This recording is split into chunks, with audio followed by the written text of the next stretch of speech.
மாதத்தில் ஒரு ஞாயிற்றுக்கிழமை முன்னோர்களை நினைத்து ஒரு டம்ளர் தண்ணீரை இந்த இடத்தில் வைத்தால் போதும். பித்ரு சாபம் நீங்கும். இரவு உறங்குவதற்கு முன் பரிகாரத்தை செய்யுங்கள்.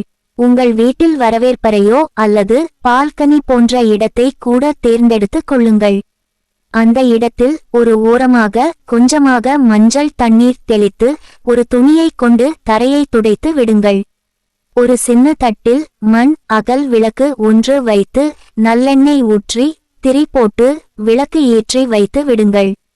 அந்த விளக்குக்கு பக்கத்திலேயே ஒரு டம்ளரில் சுத்தமான தண்ணீர், ஒரு சிட்டிகை மஞ்சள் பொடி போட்டு அதில் 2 துளசி இலைகளை போட்டு வைத்து விடுங்கள்.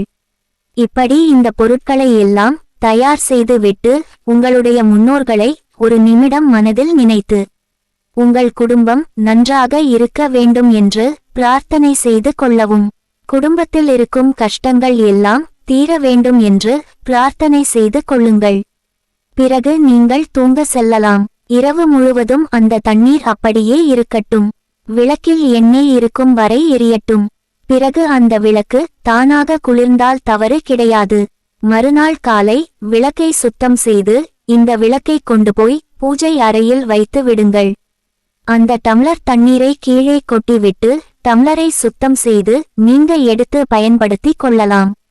மாதத்தில் ஒரு நாள் ஞாயிற்றுக்கிழமை இரவு முன்னோர்களை நினைத்து இந்த பரிகாரத்தை எந்த ஒரு வீட்டில் செய்கிறார்களோ அந்த வீட்டில் இருப்பவர்களுக்கு பித்ருதோஷம் பித்ரு சாபம் இருந்தாலும் அதனால் வரக்கூடிய பிரச்சனைகள் குறையும்.